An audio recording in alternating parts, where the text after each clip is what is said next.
Hey, how you doing, folks? Welcome to episode 2 of What's Trending with Juice Giorgio.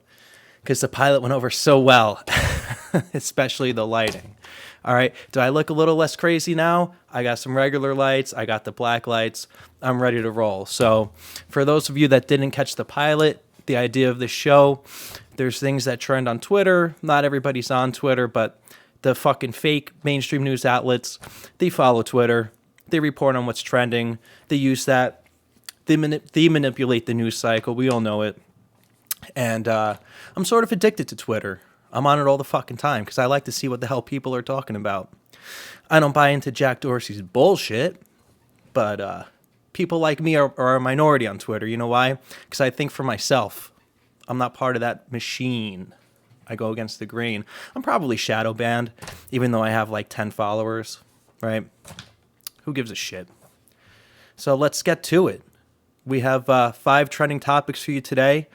Topic number 1. Our favorite athlete in the whole wide world, LeBron James.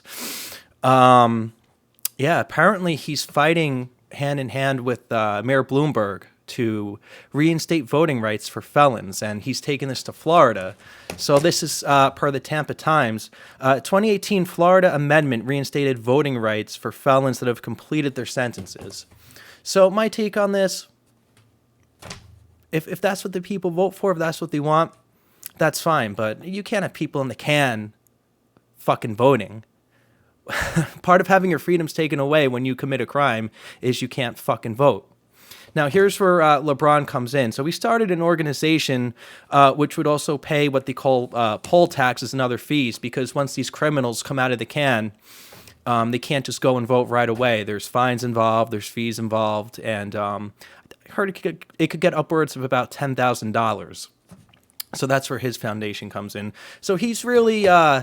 talk about election interference, right? We're worried about fucking Russia spent, what, 10 grand on some fucking Facebook bots in Wisconsin in 2016, and they tried to impeach the president over that. And you got this guy.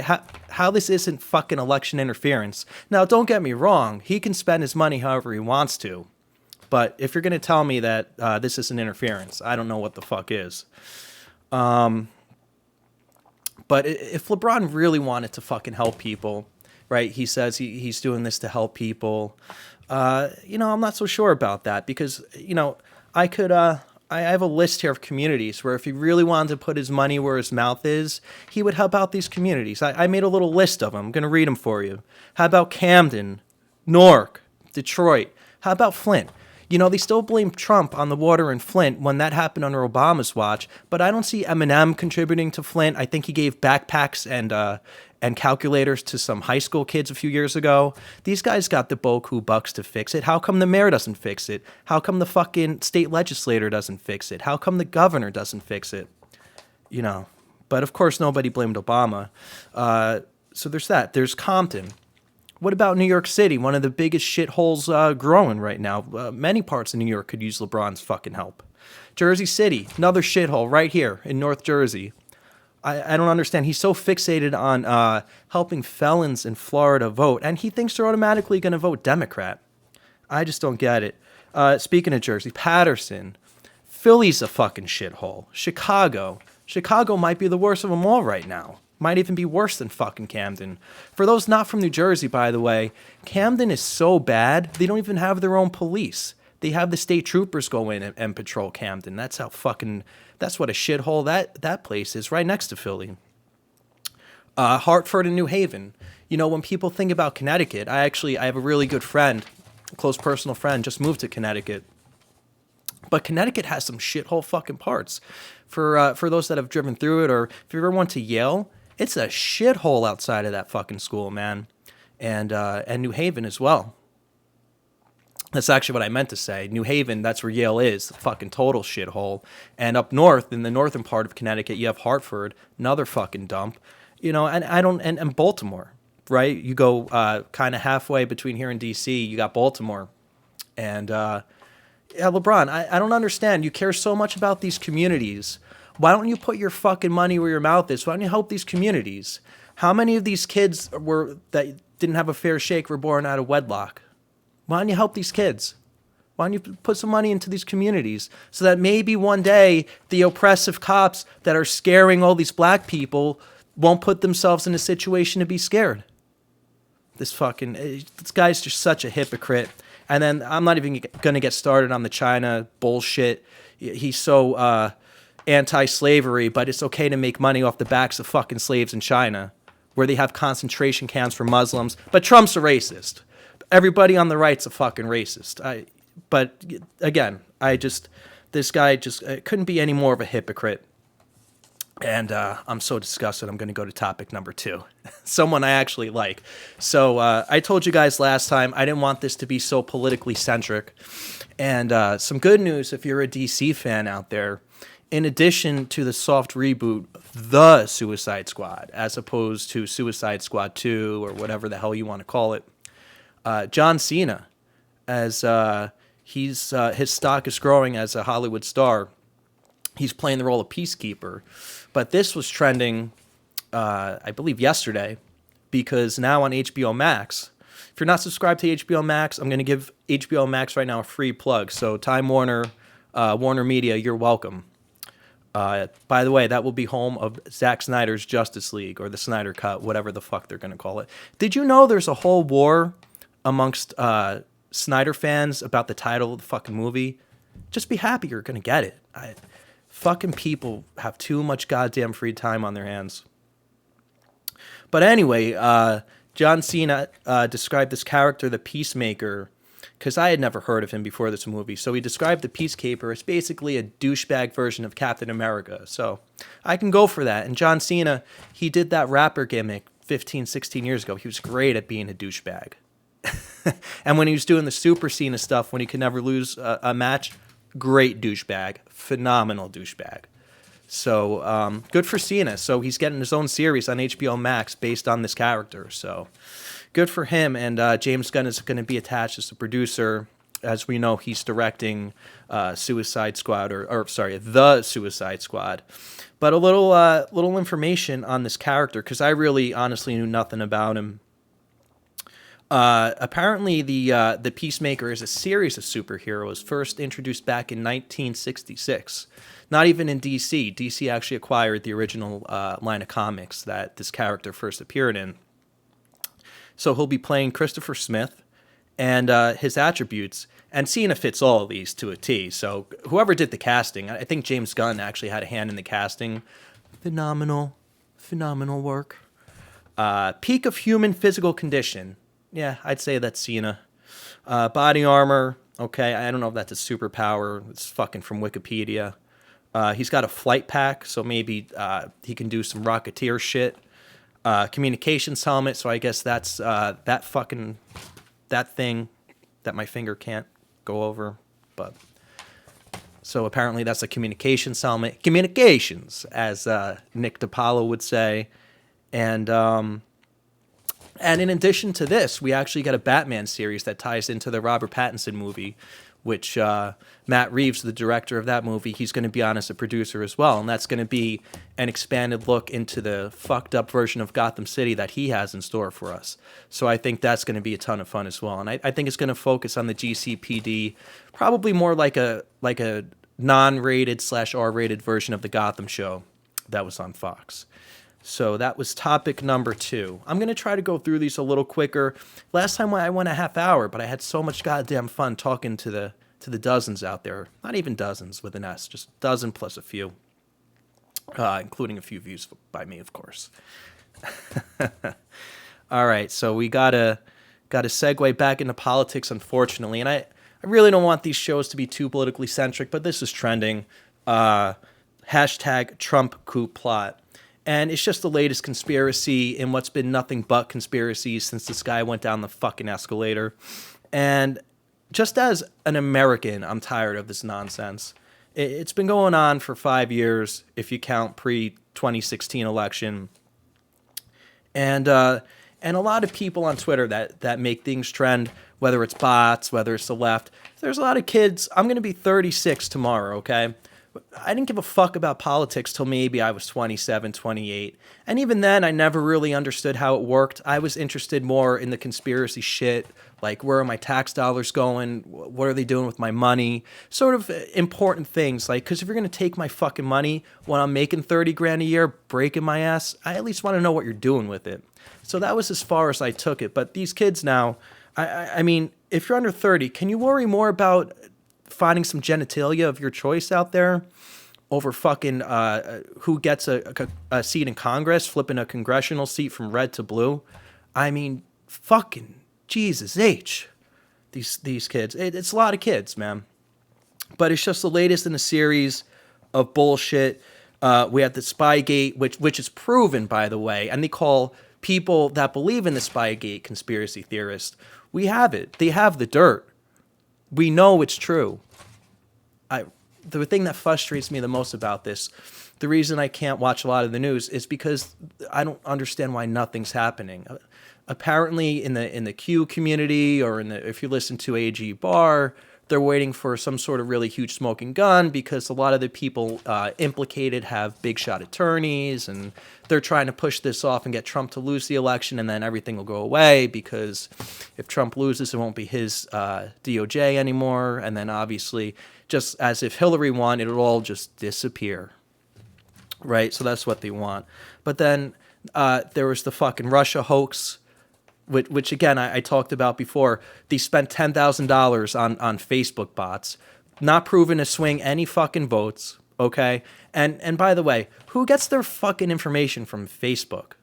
Before I knew anything about politics, I knew don't trust the fucking mainstream media, and especially Facebook. If they did all this bullshit in Congress, all this impeachment bullshit, and it was over Facebook postings from people from Russia, that's and people buy that, you got to give me a fucking break. I don't care if you're right, left, center, indifferent. What the fuck? You got to give me something better than that. Fucking give me a smoking gun if you got it. And then my favorite, the Stormy Daniels, bombshell if true, right? CNN, the folks that have buildings burning in the fucking background for miles of what looks like to be miles of fire and smoke, mostly peaceful protests. It's just crazy. But bombshell if true, folks, with the Stormy Daniels and Avenatti thing. And then it's funny, Avenatti ends up going to the fucking can. It's just unfucking real. And then the latest hoax when he was calling dead veterans losers. Give me a fucking break. No proof. No fucking audio. At least grab him by the pussy. They had some fucking audio. But no proof of that. And another anonymous source. Another fucking anonymous source. Since when did this country start trusting anonymous sources? I never heard of an anonymous source until Trump took office and was running for office. But he is the Teflon Don because none of this shit seems to fucking bring him down. So let me segue from that one because that to me that's just a disgusting thing to be trending. But it's Twitter, so it's like the fucking sore of the internet. But got some positive news for once for a change here as I'm fucking up with my graphics. There we go. The Fins. Miami Mike would be proud. Last night, Thursday night football. I for one am not boycotting because the most American thing in the world is hot chicks pouring me beer when I'm watching football, and I'm not giving that up. Not for their bullshit. You can just drown it out when they do their BLM. They put end racism in the end zones. Like that's going to end racism. And I want to know who all these racist people are in this country, by the way. Where are they? How many of them are there? Seriously, for all the stink they're making, I want to know where these people are. I grew up in a diverse area, a suburb of New York, 20 miles outside of Manhattan. I grew up with black kids, Indian kids, Asian kids. Nobody was treated differently over their skin color. If anything, I was treated differently for being white when I had to apply to college. I had to check all these boxes that I'm not Hispanic, that I'm not black, that I'm not this, that I'm not that. And you know what that did? It took my fucking application and it put it underneath everybody else's. Newsflash. My family got here 100 years ago, so I had nothing to do with this slavery nonsense. Anyway, I've digressed. The Dolphins. Looking good last night. Fitzpatrick had a great game. He was well, first the Dolphins won 31-13 against the Jaguars. I mean, the Jags aren't exactly a powerhouse, but Fitzpatrick was 18 for 20, 160 yards, 2 touchdowns, and ran for 1 as well. So he's looking good. They got a good coach, Brian Flores. He might be the real deal. The Dolphins really haven't had they had a couple of good coaches. They had Jimmy Johnson in there for a little while. I keep wanting to say they had Mike Ditka, but he was on the Saints after the Bears. He did a stint with the Saints, but they had that whole Edgerrin James fiasco and Ricky Williams or whatever. But good for the Dolphins for looking good last night, and they got Tua, number 1 overall. So I know he was banged up last year, but when that kid gets healthy and he's learning from a journeyman, Fitzpatrick, who's actually, I'm going to be 36 tomorrow. Fitzpatrick is 37, so he's one of, if you're going to name quarterbacks over 35, he doesn't come to mind. He's been on so many teams. He's had some degree of success, but he's a grinder. He's a grinder. And he looked great last night. And the Jags really couldn't do anything. Now that lifts the Dolphins up to 1-2, so who knows? If they win another one, they can get to 500. Never know what can happen in this league. And this is a fucked up year. And I've been telling all my friends, it's going to be sloppy. It's just going to be sloppy. They had no preseason. They had barely any prep, barely any practices, and college level too. So we'll see what happens. The other thing, they had Don Shula patches because he recently passed away. So that's cool. I like that. I like that a lot. So if the NFL, for a lot of the things they do wrong, they do get some things right. And the last trending topic, my man Charles Barkley, he was trending, taking some heat on the Twitter machine. He's an infamous gambler, by the way, and he never said his problem was gambling. He said his problem was gambling for too much money. Which I couldn't agree anymore. I don't have a gambling problem either. It's just I gamble for too much money. This fucking guy. But yeah, I'm probably going to be canceled for this one before I even started, because he had something to say about Breonna Taylor. All right, is it Brianna or Brianna? I don't know. I dated a Brianna once, and I kept calling her Brianna. It's probably why we're not dating anymore. But so he basically pushed back on the narrative, because they put out these fucking these fake narratives with no context. You see you hear about the last couple of minutes of a conflict. You don't see or hear what happened the first 20 or 30 minutes of the conflict, and it's just ridiculous. So, a couple facts about Breonna Taylor. I guess it is Breonna because there's a no in there. She was knee deep in criminal drug dealing activities with her ex-boyfriend. Okay, that's true. I think she was like a drug runner for them or something, and they did have a warrant for her. She was on jailhouse recordings running drugs. Yep, for her ex-boyfriend. Okay, she was under surveillance for months running drugs. So this wasn't an isolated incident. This wasn't random. Okay, and by the way, the cops weren't going there to kill anybody. They make it out like the boogeyman's coming there to kill black people because they're black. No, that's the one thing. No fucking context with anything. They just want to tell you the end result, and they make up this convenient story because for some reason they want to divide us. Why? CNN, fuckheads out there, MSNBC, ABC, NBC, CBS. Why do you want to divide us so bad? Can't we all just get along? That's all I want. That's why I like the truth, because the truth shall set you free. And I don't mean my best friend, who's also named the Truth, and definitely not tuned in. What else? She was on the warrant, as were her car and her apartment. Okay, so she definitely wasn't off the hook at all. And the officers did in fact knock and announce, despite obtaining a no-knock warrant. So they knocked and announced they were there. Okay, and Breonna's boyfriend fired at officers, striking an officer, right? And what are you going to do if you're an officer and people are firing at you? You're going to fire back. You want to go home to your family. And who knows? I don't know if they were shooting to kill or not. They were trying to shoot back. from my accounts, they were both in the bedroom, and the guy was shooting out of the fucking bedroom. What are the cops supposed to do in that situation? Just let the other people shoot and kill them because they're black and the cops are white? It's a bunch of fucking nonsense with this story, but that's what was trending for the last day or two that caught my eye. I'm glad I snuck in some positive things like John Cena and the Miami Dolphins. So hopefully more positive things will be trending. But we're in for a crazy couple of months. And who knows, probably a crazy couple of years. So good time to be doing this YouTube shit, right?